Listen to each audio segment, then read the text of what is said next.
সন্তানদেরকে রাখবো, আমার বাবা মাকে রাখবো। ভেস্টিজ সেই হাউস ফান্ড থেকে আমাকে একটা ফ্ল্যাট কিনতে সাহায্য করেছে, যেখানে সুইমিং পুল থেকে শুরু করে, জিম থেকে শুরু করে সমস্ত কিছু অ্যামিনিটিস আছে, যার মূল্য বাংলাদেশি টাকায় প্রায় 1.5 থেকে 2 কোটি টাকা। ভেস্টিজে যখন শুরু করেছিলাম জার্নি, সেই জার্নির সময় দীপক সুদ আমাদের একজন ডিরেক্টর সেলস দেখেন, মিস্টার দীপক সুদ বলেছিল যে তোর পাসপোর্ট আছে? আমি বললাম না, আমার পাসপোর্ট নেই, আমি ফ্লাইটে উঠতে ভয় পাই। আমাকে বলেছিল ভেস্টিজ করতে কিন্তু পাসপোর্ট লাগে। আমি ভাবলাম বাবা, আধার কার্ড দিয়ে তো হয়ে যায়, আবার ভেস্টিজ করতে আমার পাসপোর্টও লাগবে। তখন আসলে বুঝিনি যে ভেস্টিজ করলে 8 বার বিদেশ যাওয়া যায় ফ্রি অফ কস্ট। এই 11 বছরে 8 বার বিদেশ গেছি, একটা মিনারেল ওয়াটারের বোতল পর্যন্ত কিনে খেতে হয় না ভেস্টিজ থেকে। ফ্রেন্ডস, আর কি মানুষের আর কোনো কিছু দরকার আছে? আমরা তো এইটুকুনিতেই শান্তি, তাই না? কিন্তু এই যে বললাম, বাঙালি অল্পতে সন্তুষ্ট হয় না।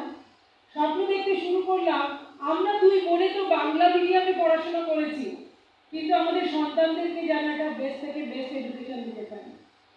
আমাদের বাংলা থেকে ইংরাজি বলতে খুব কষ্ট হতো, ইংলিশ পরে শিখেছি, স্পোকেন ইংলিশ শিখেছি, কিন্তু আমরা আমাদের বাচ্চাকে যখন মানুষ করবো, যখন বাচ্চাদেরকে পড়াবো, তখন যেন বেস্ট এডুকেশন দিতে পারি।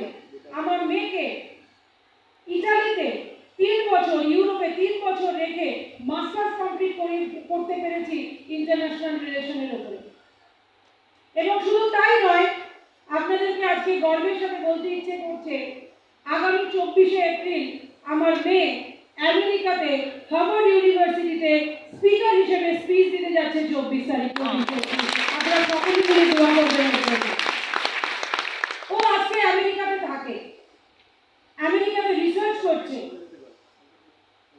ফ্রেন্ডস, এই সমস্ত কিছু স্বপ্ন কিভাবে বাস্তবায়িত করতে পেরেছি? যদি ভেস্টিজ না থাকতো, যদি ভেস্টিজ না থাকতো, আমি কারুর মা, কারুর মেয়ে, কারুর বউ, কারুর কাকিমা, কারুর জেঠিমা হয়ে থেকে যেতাম। আমার জীবনটা কেউ আমাকে এই ফুলের এত এত পুষ্পবৃষ্টি দিয়ে কেউ আমাকে ডাকতো না, আমার এরকম ধরনের কোনো স্ট্যান্ডই তৈরি হতো না। আজকে আমাকে আমার মনে হয় যে আমার জন্ম থেকে আজ পর্যন্ত, আমার বিয়েতে, আমার বউ ভাতে, আমার জন্মদিনে যত না ছবি তোলা হয়েছে, সবচেয়ে বেশি ছবি তোলা হয়েছে এই লাস্ট 11 বছরে। হাজার হাজার লাখ লাখ ছবি তৈরি হয়েছে। কিন্তু এই যে জিনিসগুলো আমি পেয়েছি, শুধু এগুলো আমি আমার মধ্যে সীমাবদ্ধ রাখতে চাই না। আজকে উপরওয়ালাকে যা চেয়েছি, উপরওয়ালা তার থেকে বেশি দিয়েছে।